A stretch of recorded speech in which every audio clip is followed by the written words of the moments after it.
Excuse me, আপনি আকাশের wife তো? হ্যাঁ স্যার, আমি ওর স্ত্রী। আচ্ছা, আকাশ কোথায়? ও তো টিফিন করতে গেল, ওর আসতে একটু দেরি হবে। আপনি কে? আমি ওর ছোটবেলার বন্ধু। ছোটবেলার বন্ধু? আমাদের সাথে কেন মজা করছেন স্যার? কোথায় আপনারা আর কোথায় আমরা? আর আপনি ওর বন্ধু কি করে হতে পারেন স্যার? আরে তেমন কিছু না। কি যেন আপনি বললেন? ও টিফিন করতে গেছে? তাহলে তো ওর আসতে অনেক দেরি হবে, তাই না? হ্যাঁ স্যার, ওর আসতে একটু দেরি হবে। আপনার যদি কোনো দরকার থাকে আপনি আমাকে বলুন, আমি ওকে বলে দেবো। হ্যাঁ, দরকার তো ছিল। আপনি এক কাজ করুন, আপনি এটা ধরুন। কিন্তু স্যার। ধরুন।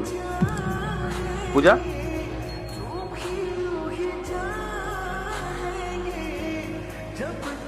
আকাশ আসলে ওকে এই গিফটটা আর এই টাকাটা দেবেন। ধরুন। না না স্যার, এটা আপনি কি করছেন? এতগুলো টাকা আপনি আমাকে কেন দিচ্ছেন? আকাশ যদি এসে আমাকে জিজ্ঞেস করে তাহলে আমি ওকে কি জবাব দেবো? আপনি কোনো চিন্তা করবেন না, আকাশ আসলে এই গিফটটা আর এই টাকাগুলো আকাশকে দিয়ে দেবেন, আমাকে ঠিক চিনতে পারবে। আসলে কি বলুন তো, আমি ওয়েট করতাম, কিন্তু আমার একটা আর্জেন্ট কাজ আছে, সে কারণে আমি ওয়েট করতে পারবো না। কিন্তু স্যার। কোনো কিন্তু না, নিন ধরুন। আমরা আসলাম। স্যার, বলছি আপনার নামটা অন্তত বলে যান। না, নাম আমি বলতে পারবো না। আমি এটা দেখতে চাই যে আমার ছোটবেলার বন্ধু আমাকে চেনে কিনা। আর হ্যাঁ, ও যদি আমাকে চিনতে পারে তাহলে আপনি এই কার্ডটা ওকে দিয়ে দেবেন আর বলবেন আমি ওর সাথে দেখা করতে চাই। ঠিক আছে স্যার। আসলাম, চলো।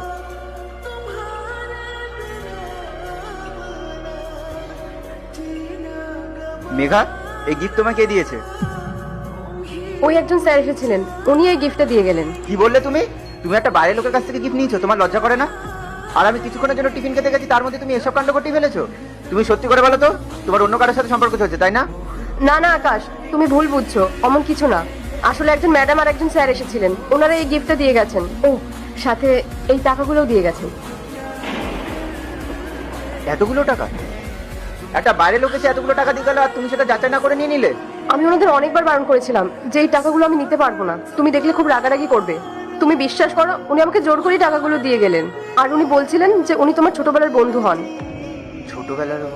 এরপর কি হয় সেটা দেখার আগে মায়ের কাছে 5 টাকা চাইলে 10 টাকা দেই, একটা রুটি চাইলে 2টা রুটি দেই। সেই মাকে যদি ভালোবেসে থাকো তাহলে ভিডিওটিতে লাইক দিয়ে চ্যানেলটিকে সাবস্ক্রাইব করে কমেন্টে মা লিখে যাও। আচ্ছা, নামটা কি বলেছে? নাম তো আমাকে বলেননি, উনি আমাকে শুধু এটা বললেন যে এইগুলো যদি আমি তোমাকে দিই তাহলে তুমি ওনাকে ঠিক চিনতে পারবে। ছোটবেলার বন্ধু, গিফট, টাকা। আচ্ছা মনোজ, তার মানে মনোজ এসেছিল? ও আমার অনেক ছোটবেলাকার বন্ধু, তুমি ওকে দাঁড়াতে কেন বললে না?